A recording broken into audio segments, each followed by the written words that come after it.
thank everybody for coming tonight. We have Thomas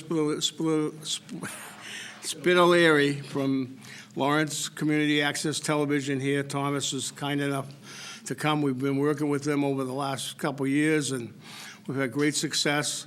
We did 5 videos with them last year that was, they came out spectacular, so I'm very grateful to him. He's here tonight taping this. And we have Mr. Terry Gate from the Eagle Tribune, who's here tonight to cover the event.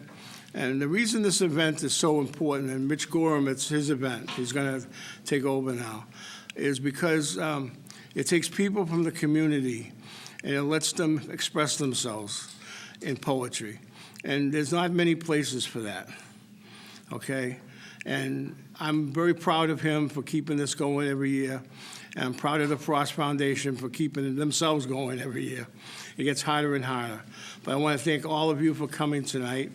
The only caveat I have tonight is because the taping changes in the production, we can't put credits underneath your name, your face anymore, because it takes too much time to edit. So what I want you to do is, Rich is going to introduce you formally, and if you would just announce yourself, your name clearly, and who you are, so we don't have to put anything on the tape. We don't have the budget for that, and we don't have the people for that. We don't have anybody to do that. All right? So enunciate yourself. And again, thank you for coming tonight. I know that we're trying to keep our culture alive, and it's very important that you're here. So thank you. And Richard Gorman, teacher from Lawrence High School, is going to take over. And he does a great job over there, and we want to give him a nice round of applause. Thank you, Rich. Thank you, Harry. You're welcome. And it takes all of us. Good evening. Welcome to the 2024 Robert Frost Foundation Community Read. My name is Richard Gorham. I serve on the board of the Robert Frost Foundation, and I teach English at Lawrence High School. On behalf of the foundation, I'd also like to thank the Lawrence Public Library and its staff for hosting us tonight. They've hosted our events many times, and their staff is always welcoming and greets us with hospitality and gives us anything we need, and we appreciate it. This event was actually started a number of years ago. I should have an exact number, but I don't. It's somewhere around 10, by our former executive director of the Frost Foundation, Mark Shore. So one evening, Mark called me up and he said, "Rich, you're going to come with me to this event." And when Mark says you're going to come with him to an event, you go. So Mark Shore and I drove into Boston to see the Evening of Inspired Leaders, which was an event started by Robert Pinsky, former poet laureate of the United States, in conjunction with Massachusetts Poetry Foundation. And that evening, the Evening of Inspired Leaders, brought together 10 leaders from the city of Boston, each of whom read a poem which had inspired them, including the City of Boston's police chief, a surgeon from Mass General Hospital, the director of the Roxbury Community Center, and other folks who you might not necessarily think are lovers of poetry, but each one of them read a poem that had inspired them. The Boston police chief read The Wreck of the Hesperus, which he said he kept tacked above his desk for 40 years as Boston police chief. And it was quite inspirational, thinking about a way to honor how poetry impacts the lives of folks in ways that sometimes we don't recognize. And on the drive home, Mark Shore looked at me and said, "We need to do this in Lawrence." And he was right. And so here we are. So each year for the last several years, we invite leaders from the city of Lawrence to come to read a poem which has inspired them. And thank you all for being here and doing so. So we hope to hear a poem from everybody tonight. We come together as lovers of poetry, which I suggest makes us, by definition, lovers of humanity, and nurtures the best empathies in all of us. Tonight, I'm thinking of folks who are enduring brutal wars in the Middle East and the Congo.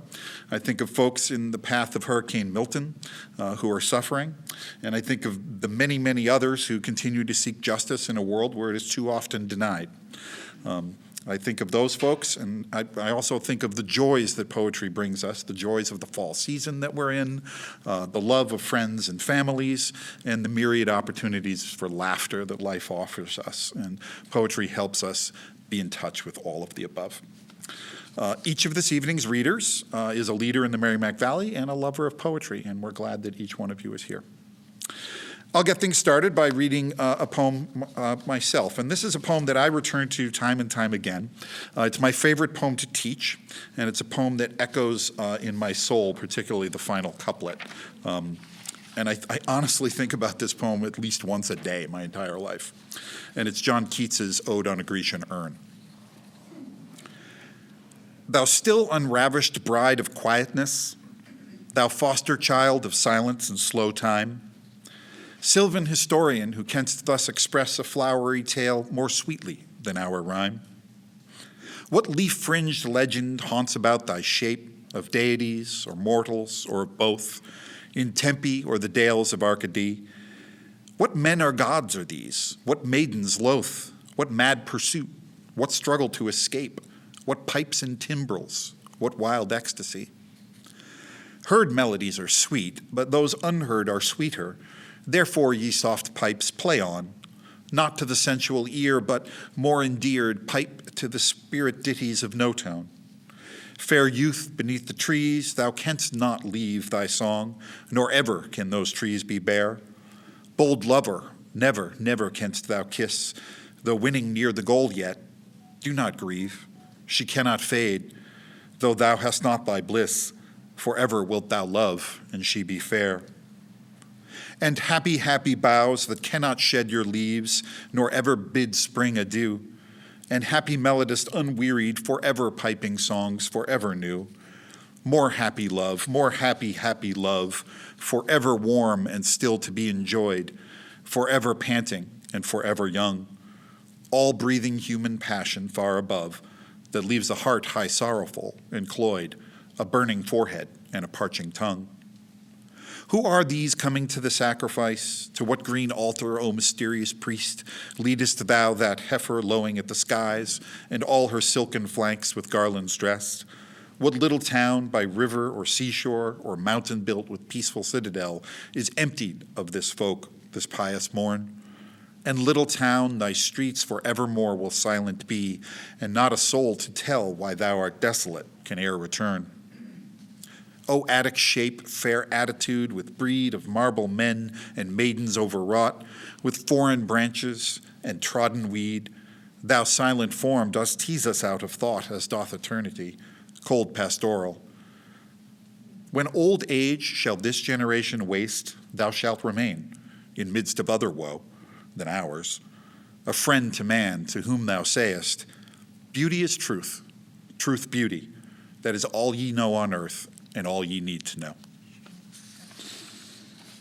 And with that, I'd introduce Mark LaPlante from the Lawrence City Council.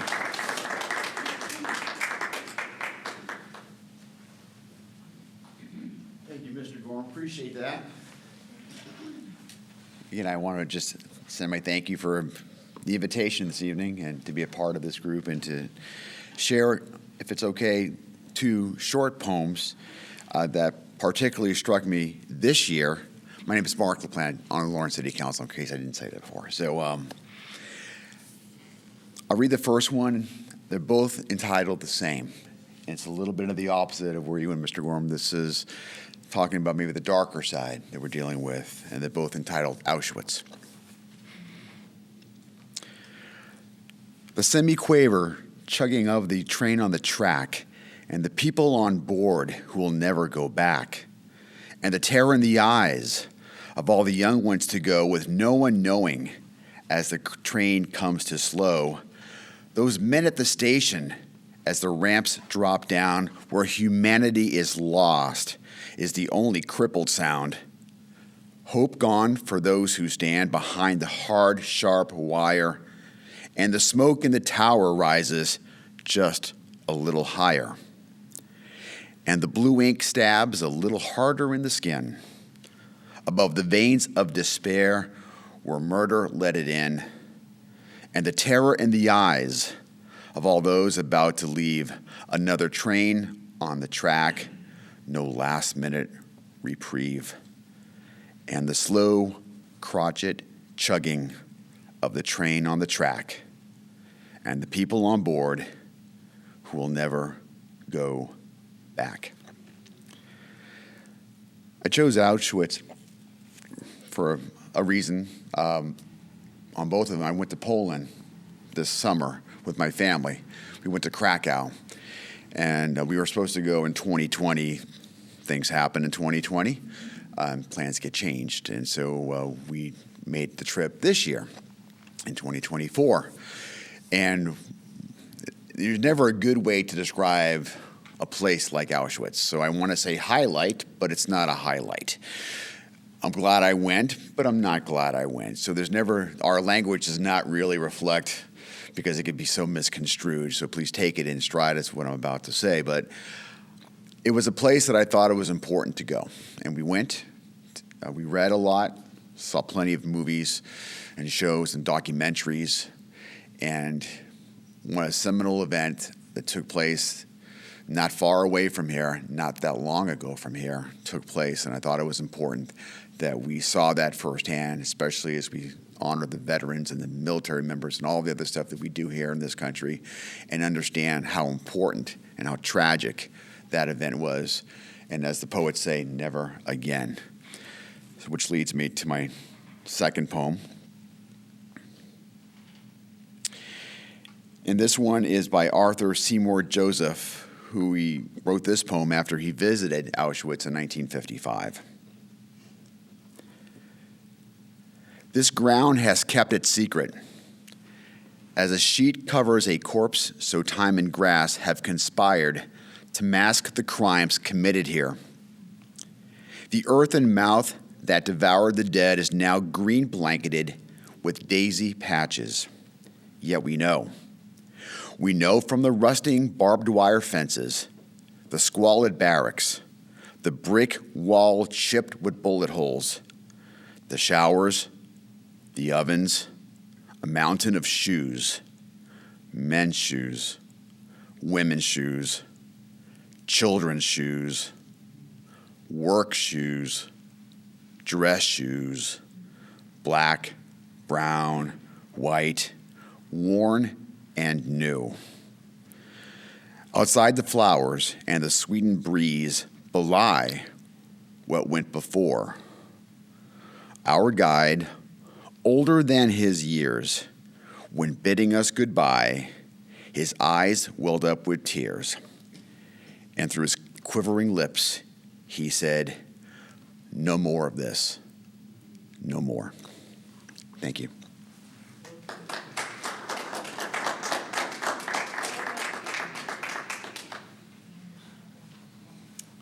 Thank you, Mark. We now welcome Gail Heaney, two-time Poet Laureate of North Andover.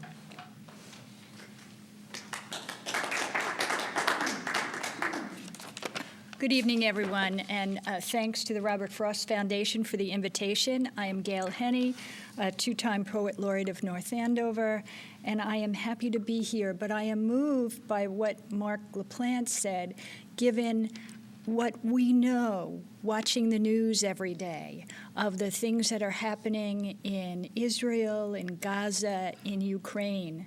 So it's such a sadness that we keep revisiting what needs to be stopped. So I'd like to tell you about the poem that moved me back over 20 years ago. It was written by a Brit. Her name is Julia Kopis, and she published a poem in a book called The Shuttered Eye back in 1995. And the poem is called The Backseat of My Mother's Car, and it introduced me to a brand new form of poetry. And as a poet, the idea of coming up with a brand new form of poetry, I mean, that's kind of amazing. And so I looked her up, and this is her work. It's called The Backseat of My Mother's Car. The form is specular, which in Latin means mirror, because the first verse, I'll read it to you, and then the second verse is a repetition of the first, except you read the last line first, the second to last line, second. So I only have the first verse, and now I have to read it from bottom to top for the second verse. So again, it's specular. It's called Julia Copus. Her work is the back seat of my mother's car. We left before I had time to comfort you and tell you that we nearly touched hands in the vacuous half-dark. I wanted to stem the burning waters running over me like tiny rivers down my face and legs. But at the same time, I was reaching out for the slit in the window where the sky streamed in cold as ether. And I could see your fat mole fingers grasping the dusty August air. I pressed my face to the glass. I was calling, "Daddy!" as we screeched away into the distance, my own hand tingling like an amputation.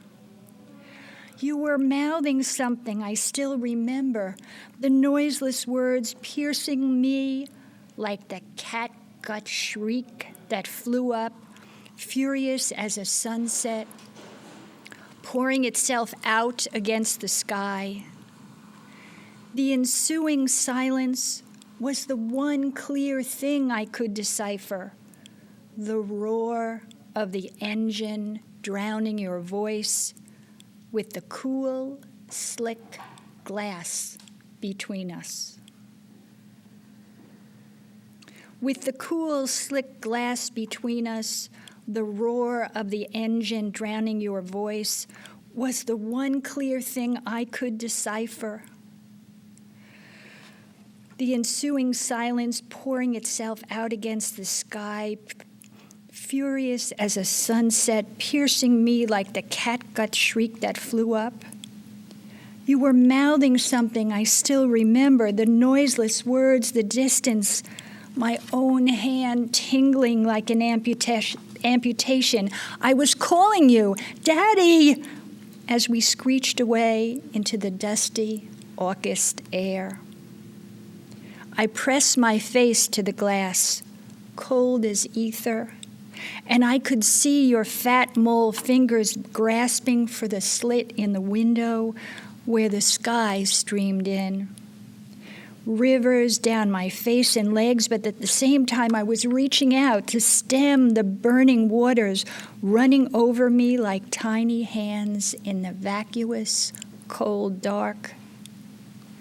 I wanted to comfort you, to tell you that we nearly touched. We left before I had time. So again, this is Julia Copus. The new form is called Specular. And I actually went to England to interview the poet for my television show right now. And it was such a wonderful opportunity to be in the land, in England, having, that British tea. And to talk about what motivated her to write this. And it's about a young girl, and her parents are having a divorce.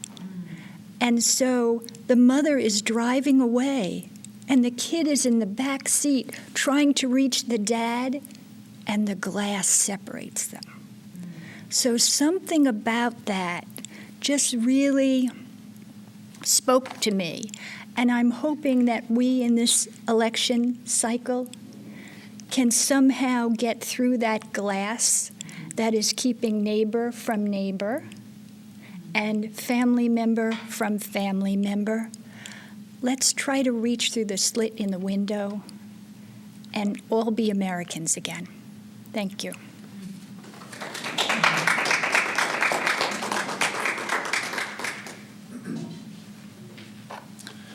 Thank you, Gail.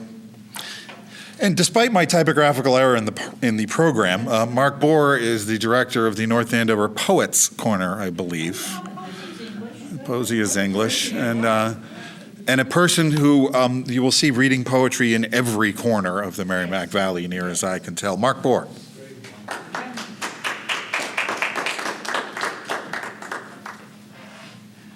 Yes, my name is Mark Bohr, and I'm past poet laureate of North Andover. Sometimes it is with these little errors that get introduced that new things come into being. I've written many poems where I misheard something, and a phrase came to me. So I thank you for the opportunity. Life, words, layers, echoes, threads, words, life. In the beginning is life. In the beginning is the word. For a poet, it's not possible to separate life and the word. They're inextricable, interwoven, intersecting, inescapable, one thing.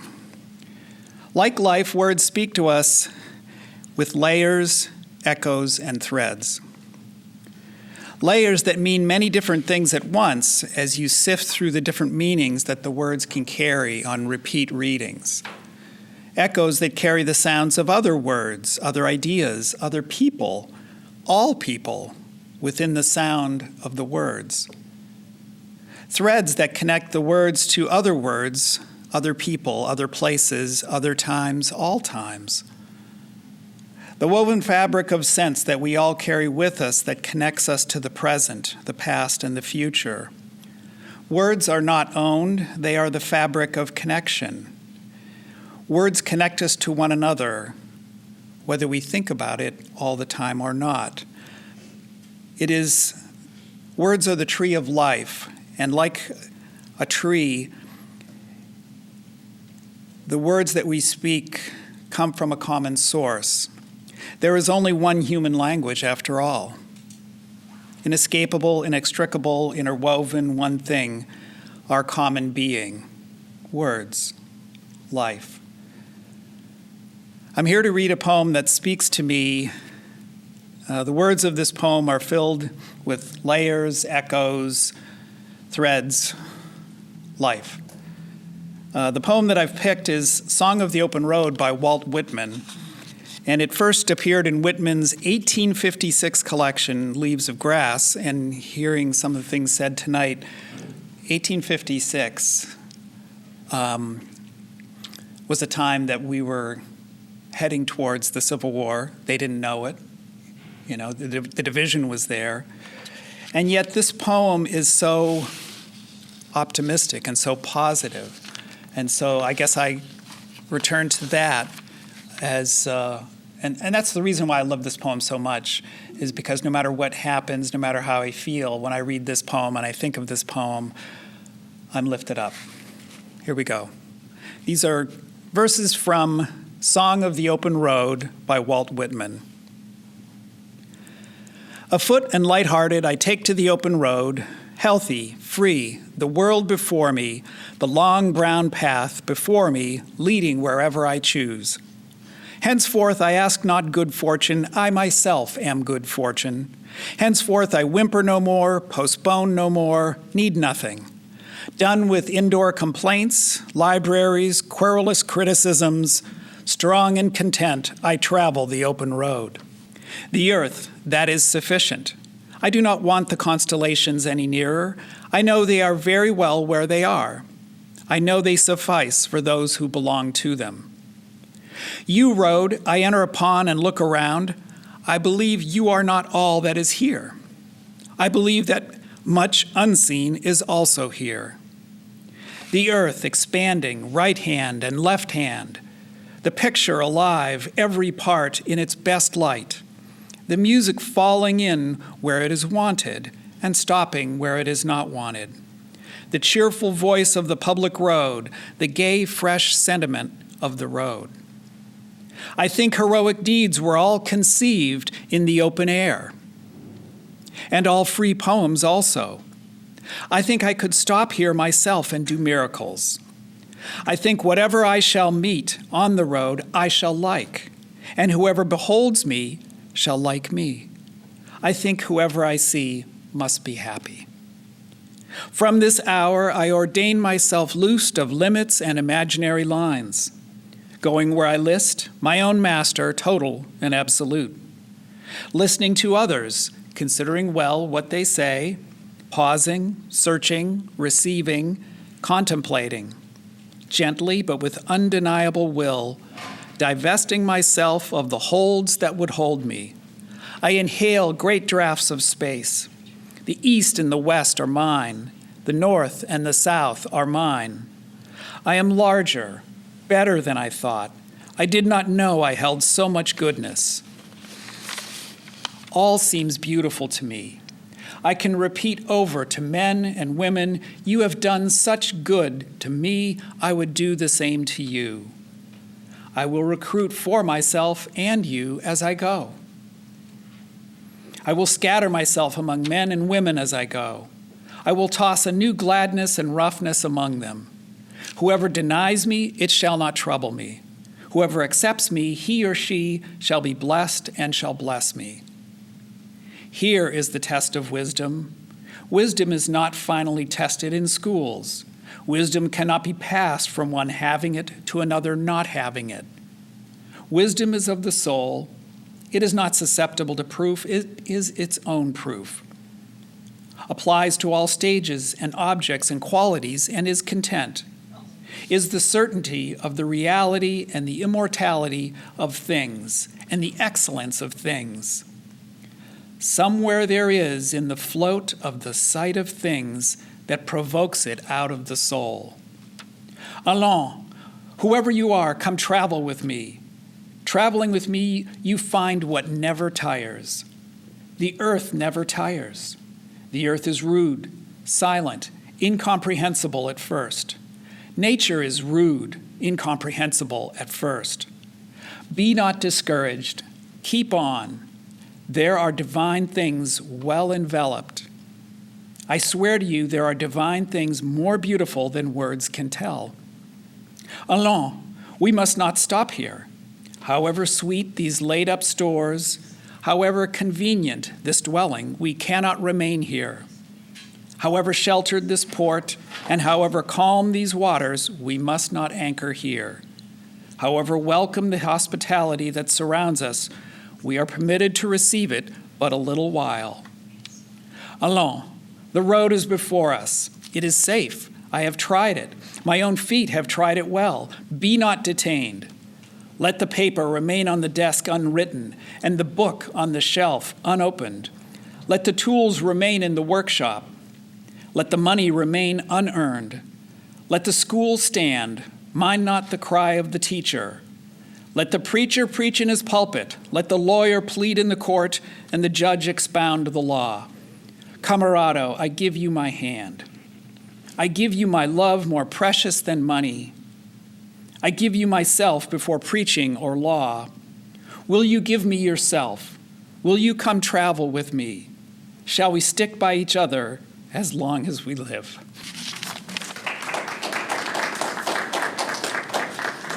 It gets me every time. Thank you, Mark. We now welcome Karen Klein of the Robert Frost Foundation and many, many other roles.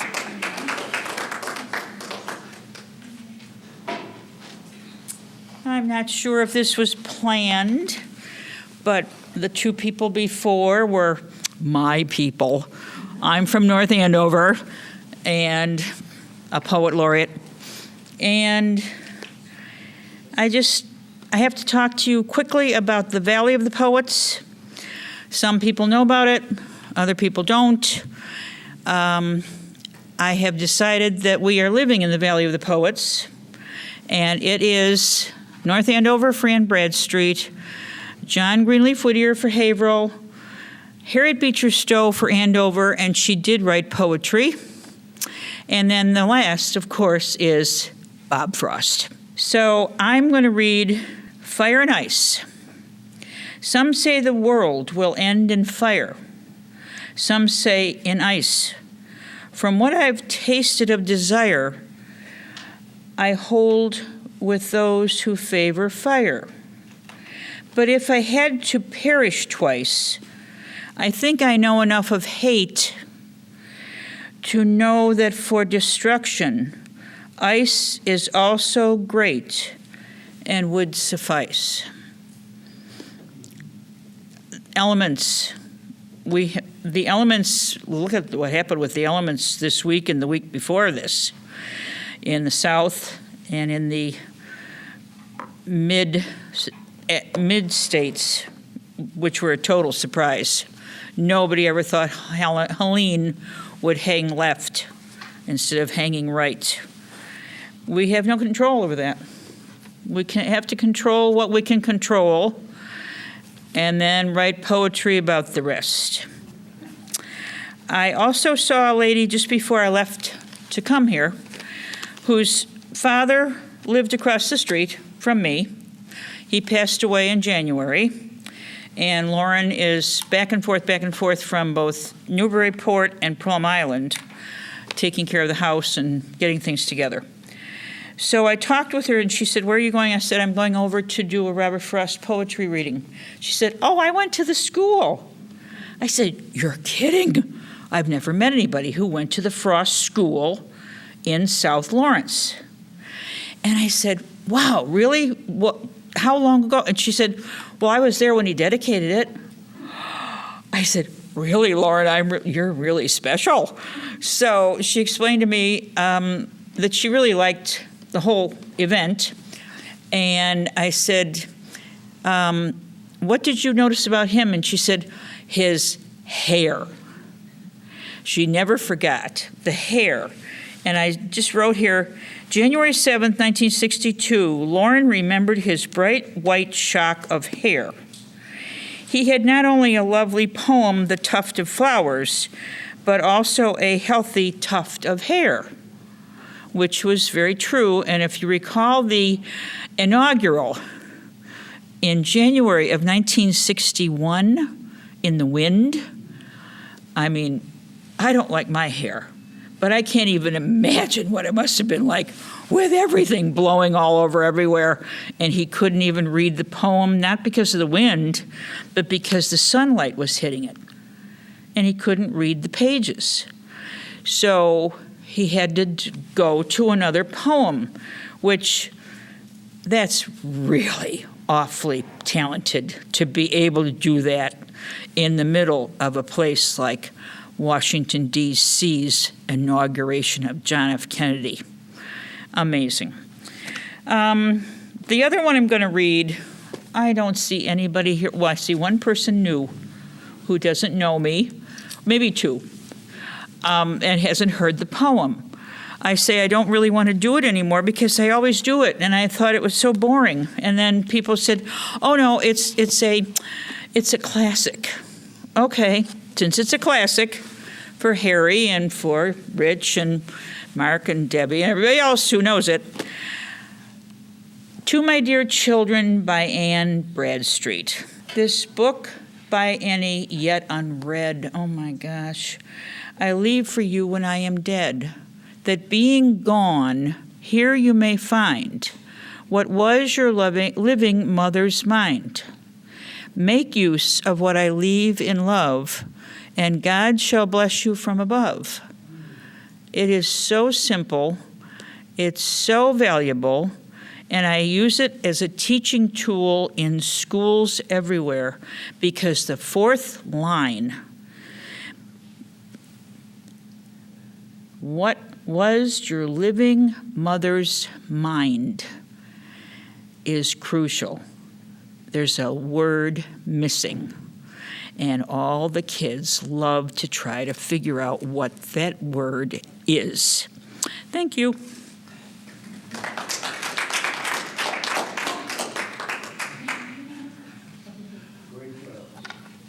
Thank you, Karen. And thank you, as always, for keeping the flame of Anne Bradstreet burning. It's important. It's important. We are honored to have as our next reader from Groundwork Lawrence, George Hernandez.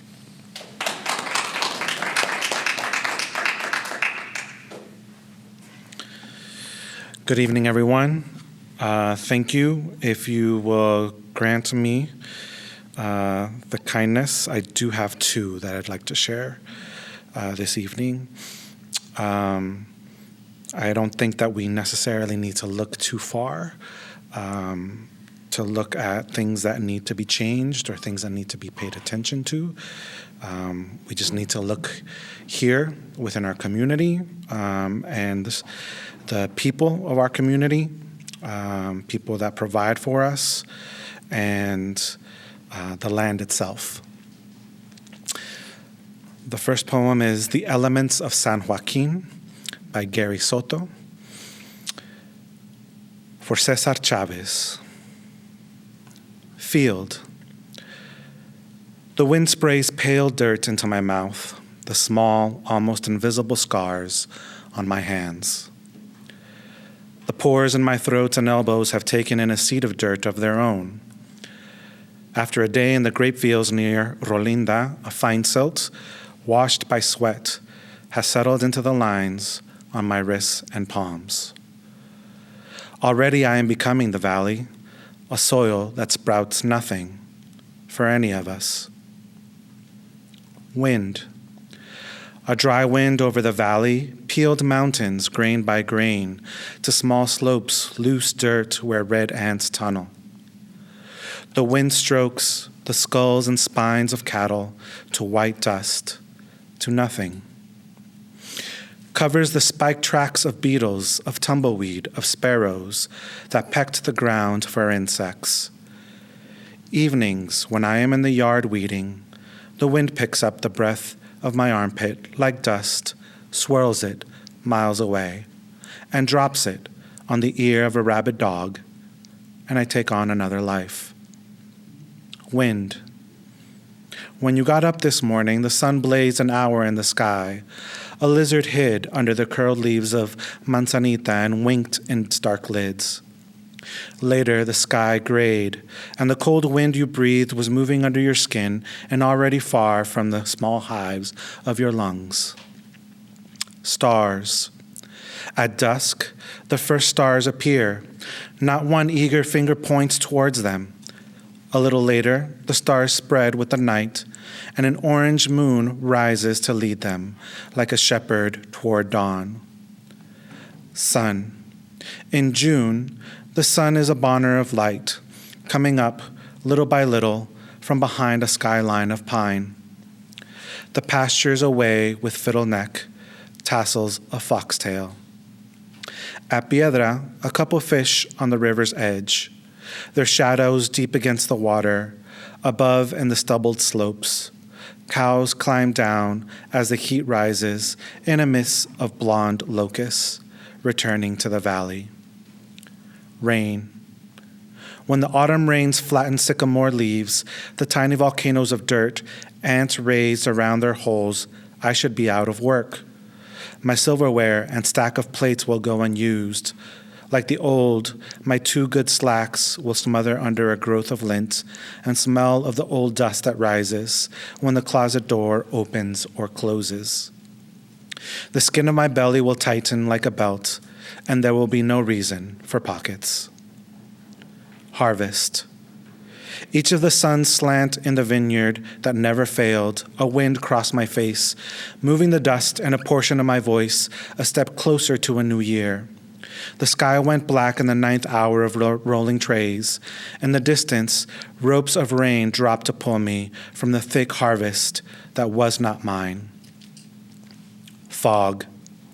If you go to your window, you will notice a fog drifting in.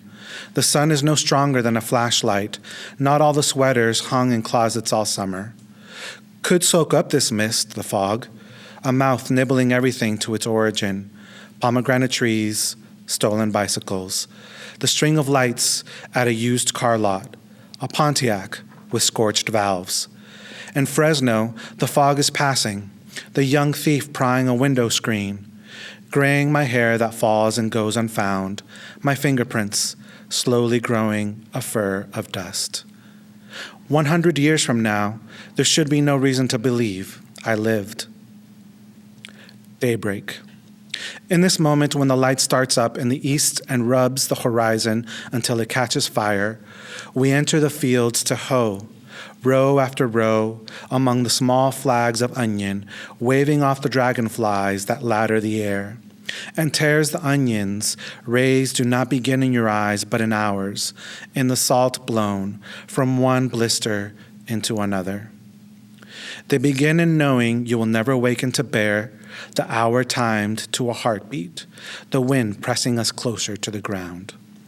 When the season ends and the onions are unplugged from their sleep, we won't forget what you failed to see, and nothing will heal under the rain's broken fingers.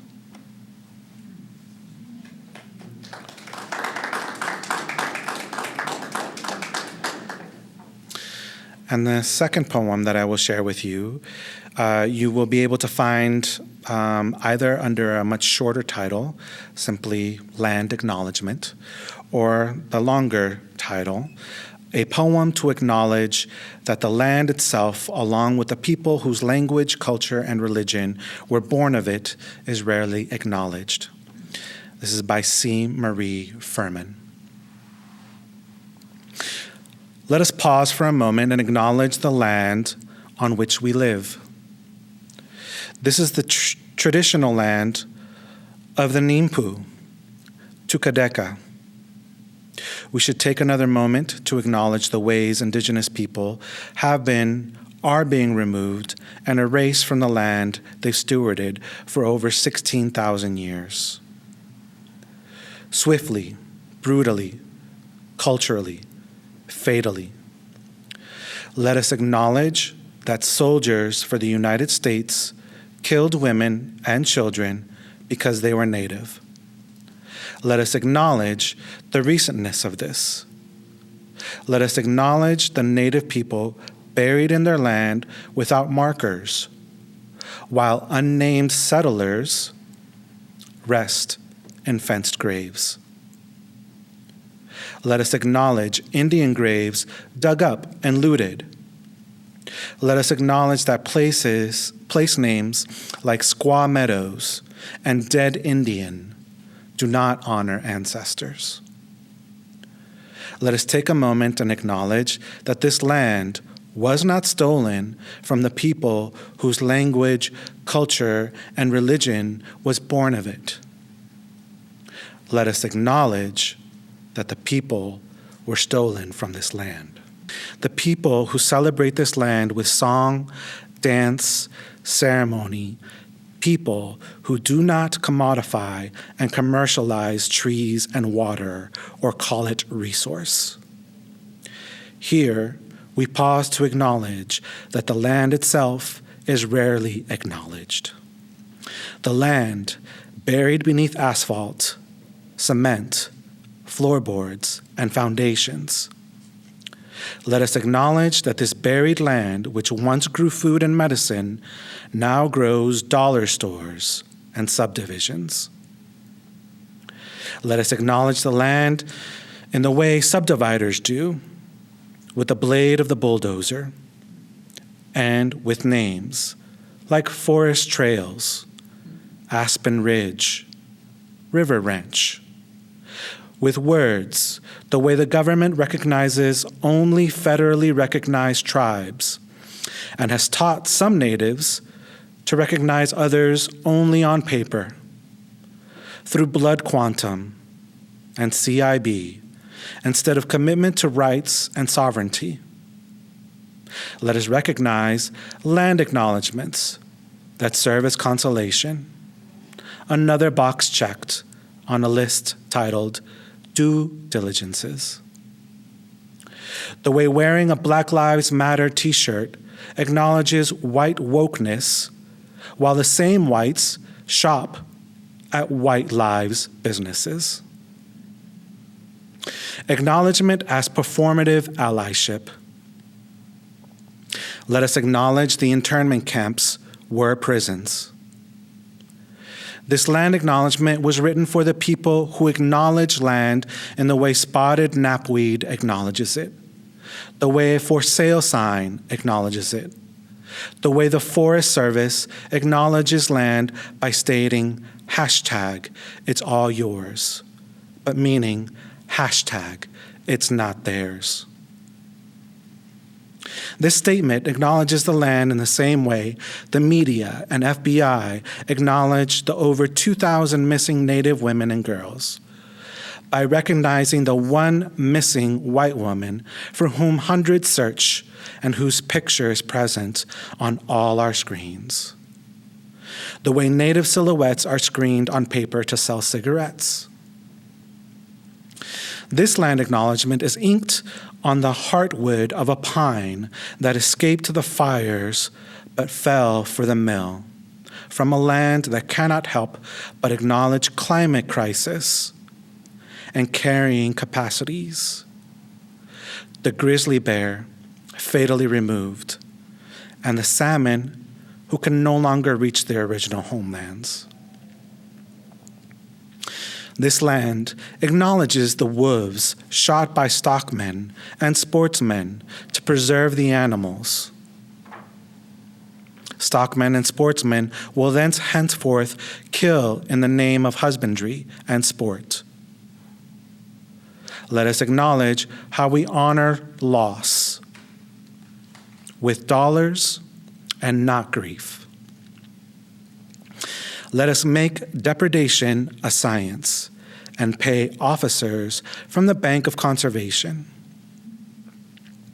Let us acknowledge the words used to disassociate: kill, killer, killing, killed, from the act of execution.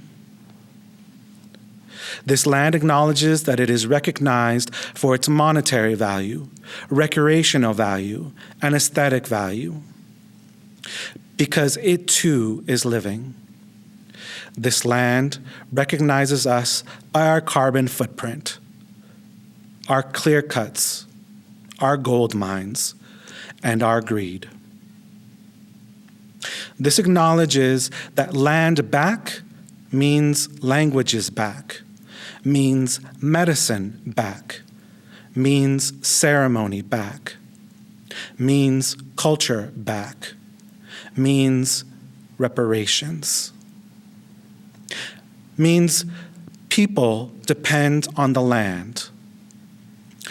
Let us acknowledge that unless action is taken to identify and empower Indigenous peoples, erase inaccurate history from every school curriculum, carry out land-based justice and climate change policy, a land acknowledgement is a perfunctory, alienating, and an otherwise hollow gesture.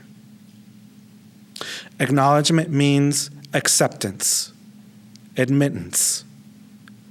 Acknowledgement is a dead word, is not a verb, is not deed, does not mean education.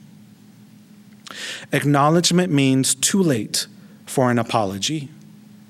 Read me your declaration of change. Detail your plan of procedure. Show me your map to equality. And then, just maybe then, I might be convinced that your land acknowledgement is not but another broken treaty.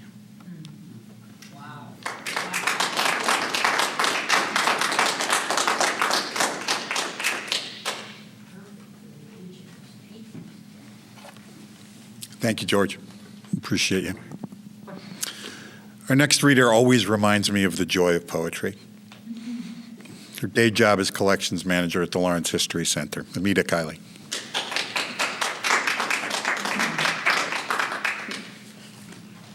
Hi, everyone. Thank you so much for having me back. I'm Amita Kiley, Collections Manager and Research Coordinator at the Lawrence History Center. I'm also a trustee of the White Fund and the Lawrence Public Library, which are new since the last time I was here. The poem I picked is called Don't Quit, and I couldn't figure out who was written by, if it was John Greenleaf Whittier or Edgar A. Guest. And I had come across it sometime over the last year, and I took a screenshot of it, and I forgot I did that.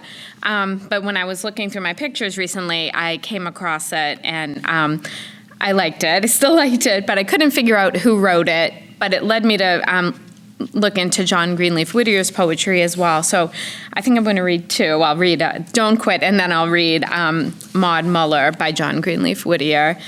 Don't Quit is kind of on the theme of hope and to just keep trying, even though it seems so trying right now and hard with the political climate, the economic climate, the literal climate, and just everything that's going on. So this poem is will give hope. So when things go wrong, as they sometimes will, when the road you're trudging seems all uphill, when the funds are low and the debts are high, and you want to smile but you have to sigh, when care is pressing you down a bit, rest if you must, but don't you quit. Life is strange with its twists and turns, as every one of us sometimes learns, and many a failure turns about when we might have won had we stuck it out. Don't give up, though the pace seems slow. You may succeed with another blow. Success is failure turned inside out, the silver tint of the clouds of doubt. And you never can tell how close you are. It may be near when it seems so far. So stick to the fight when you're hardest hit. It's when things seem worse that you must not quit. Thank you. And that poem led me to finding this one, Maud Muller, which I hadn't read before, but I heard one of the last lines in it before, which led me to this poem. Maud Muller on a summer's day raked the meadow sweet with hay. Beneath her torn hat glowed the wealth of simple beauty and rustic health. Singing, she wrought in her merry glee, the mockbird echoed from his tree. But when she glanced to the far-off town, white from its hill slope looking down, the sweet song died, and a vague unrest and a nameless longing filled her breast, a wish that she hardly dared to own for something better than she had known. The judge rode slowly down the lane, smoothing his horse's chestnut mane. He drew his bridle in the shade of the apple trees to greet the maid, and asked a draught from the spring that flowed through the meadow across the road. She stooped where the cool spring bubbled up and filled for him her small tin cup, and blushed as she gave it, looking down on her feet so bare in her tattered gown. "Thanks," said the judge. A sweeter draught from a fairer hand was never quaffed. He spoke of the grass and flowers and trees, of the singing birds and the humming bees, then talked of the haying and wondered whether the cloud in the west would bring foul weather. And Maud forgot her brier-torn gown and her graceful ankles bare and brown, and listened while a pleased surprise looked from her long-lashed hazel eyes. At last, like for one who delay seeks a vain excuse, he rode away. Maud Muller looked and sighed. Ah me, that I the judge's bride might be. He would dress me up in silk so fine, and praise and toast me at his wine. My father should wear a broadcloth coat, my brother should sail a painted boat. I'd dress my mother so grand and gay, and the baby should have a new toy each day. And I'd feed the hungry and clothe the poor, and all should bless me who left our door. The judge looked back as he climbed the hill, and saw Maud Muller standing still. A form more fair, a face more sweet, never hath it been my lot to meet. And her modest answer and graceful air show her wise and good as she is fair. Would she were mine and I today, like her, a harvester of hay. No doubtful balance of rights and wrongs, nor weary lawyers with endless tongues, but low of cattle and song of birds, and health and quiet and loving words. But he thought of his sisters proud and cold, and his mother vain of her rank and gold. So, closing his heart, the judge rode on, and Maud was left in the field alone. But the lawyers smiled that afternoon when he hummed in court an old love tune, and the young girl mused beside the well till the rain on the unraked clover fell. He wedded a wife of richest dower, who lived for fashion as he for power. Yet oft in his marble hearth's bright glow, he watched a picture come and go, and sweet Maud Muller's hazel eyes looked out in their innocent surprise. Oft, when the wine in his glass was red, he longed for the wayside well instead, and closed his eyes on his garnished rooms to dream of meadows and clover blooms. And the proud man sighed with a secret pain, "Ah, that I were free again, free as when I rode that day, where the barefoot maiden raked her hay. She wedded a man unlearned and poor, and many children played round her door. But care and sorrow and childbirth pain left their traces on heart and brain. And oft, when the summer sun shone hot on the new-mown hay in the meadow lot, and she heard the little spring brook fall over the roadside through the wall, in the shade of the apple tree again, she saw a rider draw his rein, and gazing down with timid grace, she felt his pleased eyes read her face. Sometimes her narrow kitchen walls stretched away into stately halls. The weary wheel to a spinet turned, the tallow candle an astral burned. And for him who sat by the chimney lug, dozing and grumbling over pipe and mug, a manly form at her side she saw, and joy was duty and love was law. Then she took up her burden of life again, saying only, it might have been. Alas for maiden, alas for judge, for rich repiner and household drudge. God pity them both, and pity us all, who vainly the dreams of youth recall. For of all sad words of tongue or pen, the saddest are these, it might have been. Ah, well, for us all some sweet hope lies, deeply buried from human eyes, and in the hereafter angels may roll the stone from its grave away.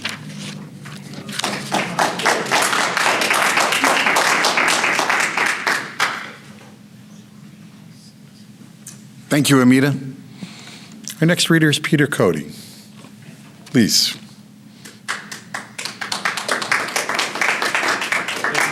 You're welcome. We'd be reading from there? Yeah. Great. I haven't read from this book in a while, and I misjudged, so this is going to help me see. Set the microphone here. Okay. Set the microphone's going to be picked up for the All right. television benefit. And you just have to listen to my Thank you, sir. devastatingly hypnotic voice, and you don't have to see my face for this. Okay. I used to introduce students, social work students, master students to meditation, and it was an essential skill because of the work we do. And they rolled their eyes and grumbled at first, but then if I would forget, they would stop me and demand 5 minutes of stillness. Okay. A lot of kind of natural themes, I thought, just coming out of the readings tonight. Given everything that's going on in the world, and I'm addicted to NPR and the BBC, and it's right there next to my nightstand, and it's too much. I have a friend at dialysis, and he's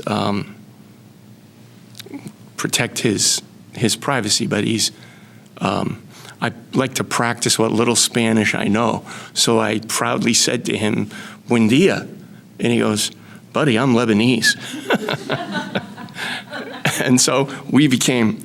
He's hale, and he's a little older than me. And I watched the way he walked into the place. It's just like he just got done lifting wood or stone, whatever, and I'm hobbling in. So we got talking, and he was talking about, this is months ago, before everything hit the fan, and I watched him today, and it just struck me. This guy, he's white. His hair's gone white. I think in the last 2 months. So the world can be too much with us. And my heart goes out to him because I don't know him well enough, but I can't imagine what he's going through with family in Beirut right now. Okay, so I turned to Rumi for a little punch. He doesn't do anything calmly. So bear with me here. Let me do this. Okay. I have a history of philosophy and theology and psychology and poetry. I was getting closer to the source all the time, and I didn't know it. Okay, so Rumi shows a scholar writing the iconography, and it says, "This love is beyond the study of theology, that old trickery and hypocrisy. If you want to improve your mind that way, sleep on." Bear with me. I've given up on my brain. I've torn the cloth to shreds and thrown it away. If you're not completely naked, wrap your beautiful robe of words around you and sleep.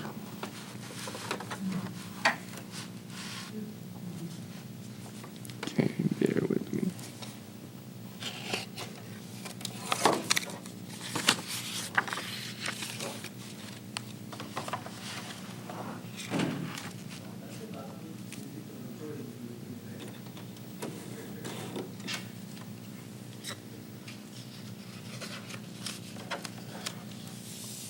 Come to the orchard in spring.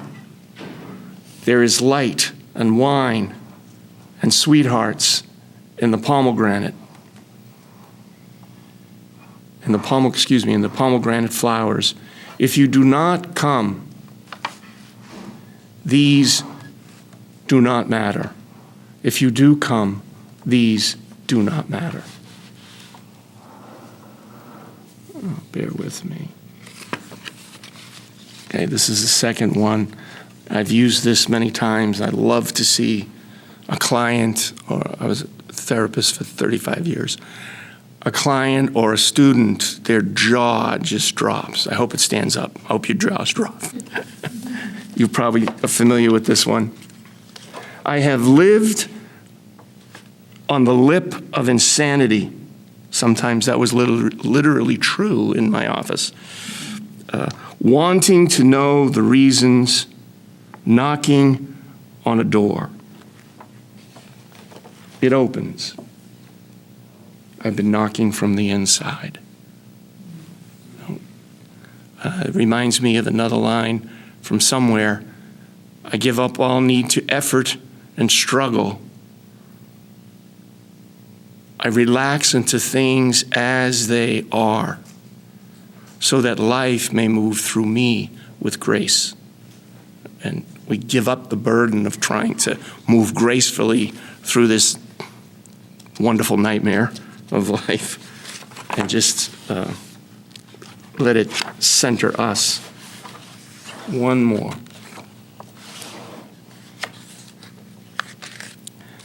This is, I would think, timely. I think I'm going to do this. Not Christian or Jew or Muslim, not Hindu, Buddhist, Sufi, or Zen, not any religion or cultural system. I am not from the East or the West, not out of the ocean or up. From the ground, not natural or ethereal, not composed of elements at all. I do not exist. I am not an entity in this world or the next. Did not descend from Adam or Eve or any origin story. My place is the placeless, a trace of the traceless, neither body or soul. I belong to the beloved, have seen the two worlds as one, and that one call to and know. First, last, outer, inner, only that breath-breathing human being. Thank you.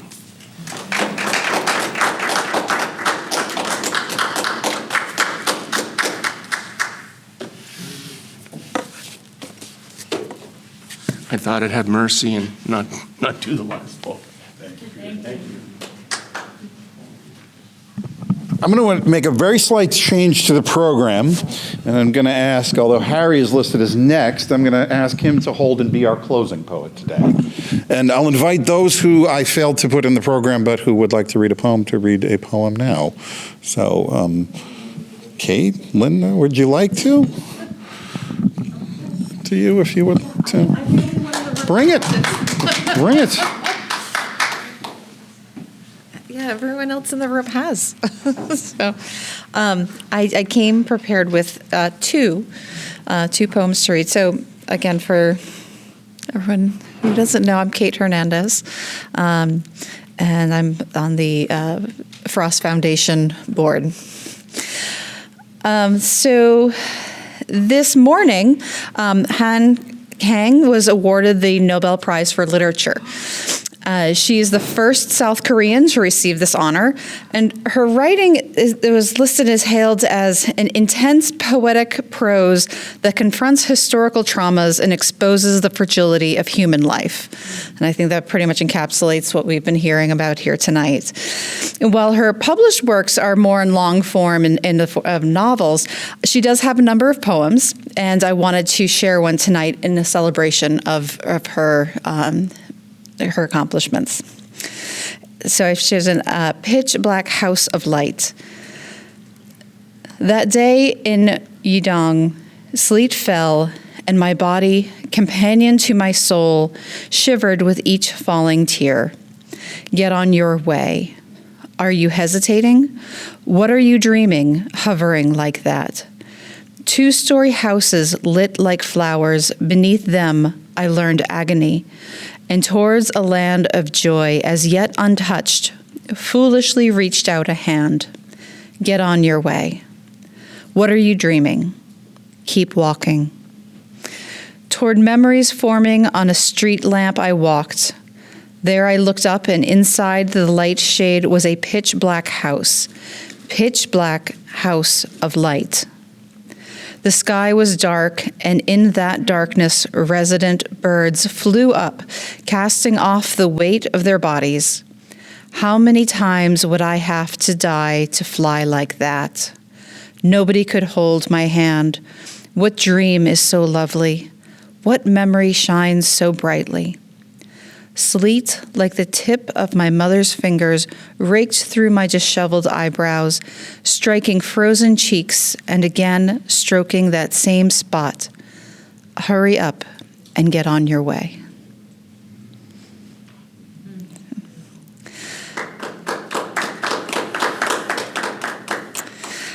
So then, with the theme of the idea of the poetry that inspires, and I thought of like one of my favorite songs is the Isle of Innisfree. And actually having never been to Ireland myself, but still feeling a strong longing. But that song was actually based on the Lake Isle of Innisfree by Yeats. So let's read that. I will arise and go now and go to Innisfree, and a small cabin built there of clay and wattles made. 9 bean rows will I have there, a hive for the honeybee, and live alone in the bee-loud glade.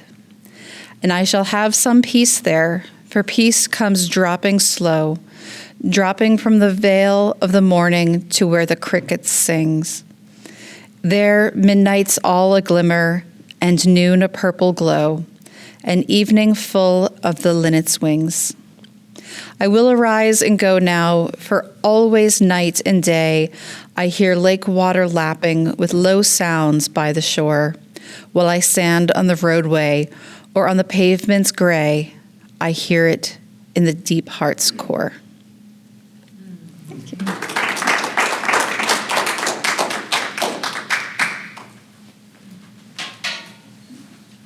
Thank you, Kate, the newly elected president of the board of the Robert Frost Foundation, no less. Linda, would you like to read? You're good? Okay. Debbie, please.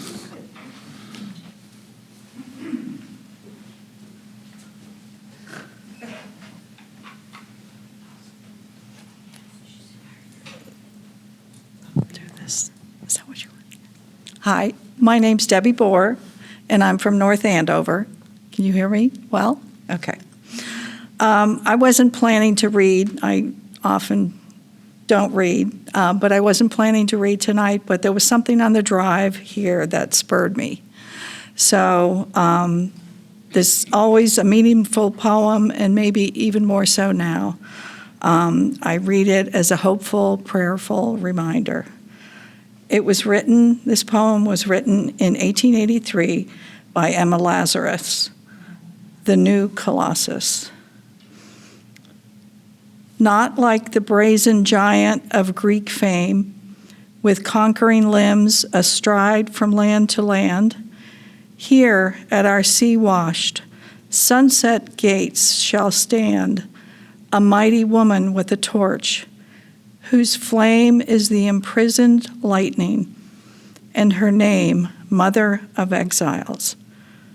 From her beacon hand glows worldwide welcome.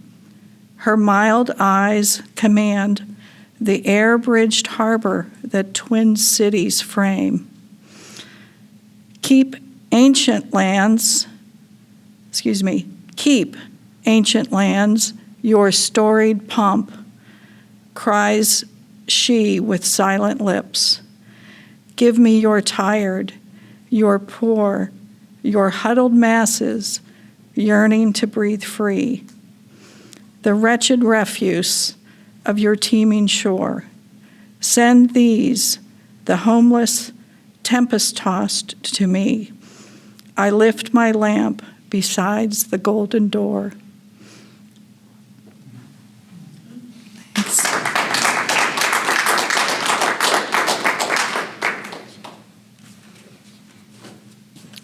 I think we're ready for our closing act. Harry Dearso, everybody. Thank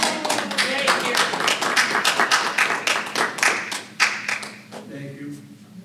It now takes two people to get me out of the chair. We're always here. I know. Are you one of them? I'm not one of them. I want to, first of all, thank everybody for coming tonight. I'm going to be appearing locally. If you are interested, come and see me, and I'll tell you where I'm going to be. It's not going to be a secret, I'll tell you. But I want to keep this sacred tonight because it means so much to me what Rich does putting this together.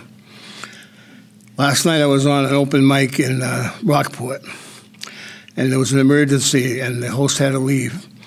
And we spent an hour running this show ourselves. 10 of the most learned, respected people I know spoke about fear for an hour. What does that say about what's going on in our country today? It was amazing. It was one of the most amazing experiences I had, because we shouldn't be talking about fear. We should be talking about what we spoke about tonight, the truth.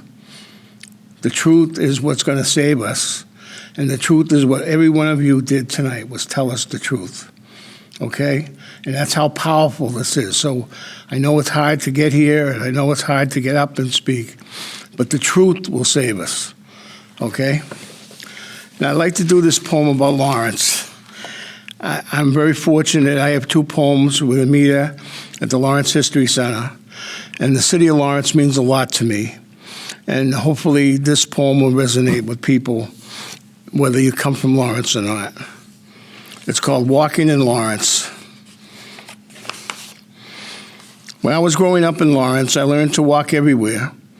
The bus took too long and was slow. When I was a teen, my favorite place was Broadway. That's where the movie theaters were. My favorite theater was the Palace. I thought it had class before I really knew what class was. I would meet my friends along the way, and we would walk in groups. But when I got older and had the courage, I would ask a girl to meet me there. I was determined one Saturday in winter to get my first kiss. I studied under two older teens with their slick-back hair and gold chains with Italian horns, who with a piece of chalk outlined the sexual history of mankind on the alley wall behind my grandfather's barber shop on Newbury Street. There were 5 distinct moves to a first kiss: the yawn, the arm stretch, the squeeze, the whisper, and the kiss. I rehearsed these moves over and over, and then I acted. I called Patricia, the girl I had met at a party a couple of weeks before. I was shaking when I had called the phone number she had written on a napkin that night. She said yes, and her mother dropped her off in front of the theater. And I said all the polite things you say to a girl's mother. And soon 2 awkward teens were alone. I heard she had a crush on me, so at first it was easy for us to talk about school. We went to Louis Pearl's next door to stock up on candy and popcorn. His prices were much cheaper than the theater, and I paid for everything, maybe showing off a bit, hoping my Brut cologne wasn't too much. We stuffed our winter coats with our snacks and snuck everything into the theater with ease. And halfway through Mary Poppins, I made my first moves. The yawn, the arm stretch, the squeeze, then came the whisper and the kiss. And it worked. It all worked perfectly. And for a few minutes, I never felt so happy. Her mother picked her up after the movie, and Patricia and I looked at each other in a special way as she was about to be whisked away. I turned down a ride and walked home in the newly arrived snow. It was just a perfect afternoon as the sun set over the Merrimack River. I made my way quickly over the Falls Bridge to beat the snow home. I watched the falls for a while, happy in a new way I'd never known before. Soon after came the CYO dances at St. Pat's Parish Center. Always packed on a Saturday night. I remember the slow dances best, with the chaperoning priest telling us to make space for the Holy Ghost, as Town Without Pity and Gene Pitney screamed over the speakers. We were all shy back then, and some girls said yes, some said no, but we were innocent and no one got hurt. And then at the end of the night, we would make 2 long lines, and one by one, we would dance down the middle with our best moves as the music was played nice and loud. I remember the older, cool guys who would jump and do splits and handstands and floor bounces and as the music played, full of confidence in their own manhood, combining sexy street kid and Elvis all together. After the dance, we'd head to Joe's Bungalow and have a chicken bob and fries. And the words, "I'll pay it back next week, honest," were said 100 times in the line outside. And then down to the rail yards for the Saturday night obligatory fight. Every Saturday was the same, and then it changed. 3 years later, the same cool dancing kids, street kids, were asked to shoot and kill in Vietnam, a country they didn't even know existed, as they made their moves on the dance floor that night. The draft was big in Lawrence. It was a working-class war by design, and Lawrence had plenty to choose from. Some enlisted thinking to face the inevitable was better. Joe's Bungalow's kid, a Marine PFC Joe Giles Jr., was the first from Lawrence to be killed. We saw his picture up on the bungalow's wall as sadness filled the place until it closed. Marine Corporal Greg Kent, panel 46, E-line 55 on the black wall, a Lawrence High track star with scores of colleges after him, enlisted because it was the right thing to do. He turned down the Olympics to go into battle with his unit. He was killed by rocket fire in '68. They named the track at the stadium after him, but no one saw the life he could have lived, and no one even today can explain why he died. Every time I came home from college, some friend or acquaintance was gone off to Nam. The fear of the war and the fear of the draft filled every guy's heart in Lawrence. When college was over, you were 1A again. Fear filled every day back then. When my deferment was about to end after graduation, a draft lottery was announced. I sat in an empty coffee shop late at night at Villanova to watch the dates of birthdays roll in a bingo tumbler. It was literally a bingo game of life and death. I stayed until my own birthday was called, the number 365. I never told anyone that number after that night. Lawrence drafted up to number 85 that year. And so the draft ended and Vietnam crashed and burned, with 58,000 men dead in an uncertain war that may have not had real meaning. The young people of Lawrence still joined the military after Nam. It is still a good choice in a blue-collar city. And so the wars continue to take their toll, the Gulf War, the Iraq War, Afghanistan. Army Staff Sergeant Alex Jimenez was ambushed in Operation Iraqi Freedom, while his father Andy prayed desperately at Our Lady of Altagracia in the Dominican Republic for him to come home. He wanted them to pray there together. Alex promised to fight for his country. When he died for his country, they named a bridge after him. A brave Marine sergeant named Johanny Rosario Pachado lost her life after helping babies, women, and children escape from Afghanistan. She was blown apart by a suicide bomber after she told her commander that a woman being trampled to death outside the airport needed her, sir. After she led so many people to freedom, she was now gone forever. She became another on a long list of 777 dead heroes who once walked the streets of Lawrence. Over the years, Lawrence was paying that price for another war that attacked the city from within. The war on drugs was really the drug war on Lawrence. Drugs created an ongoing battlefield within the city. The government drug czar from President George H.W. Bush, William Bennett, said in a speech at Bishop's Restaurant that we had won the war on drugs when drug dealing completely surrounded the restaurant's neighborhoods and police with guns were on the roof protecting those who came to eat there. Drug trafficking of all kinds came first, then cocaine, then heroin, and now fentanyl. There is a killing or drug arrest nearly every day in the city. It seems every day an overdose or drug-related shooting takes place. The word spreads the real truth in it in the city, not the newspaper. This war cannot be won because it changes every day. But the city stays alive. Its population of immigrants has completely changed over the years. The Catholic churches of the original immigrants are now half full, but the Hispanic churches are filled and ring out with song and dance every Sunday.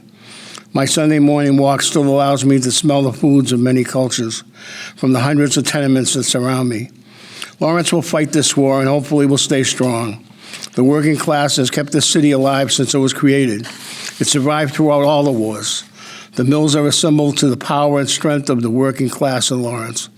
I feel that as long as the church bells still ring in this beautiful city, it will become the home of many more heroes to come. The working class will always have a home here. Heroes will always come from here. And I will continue to be walking in Lawrence.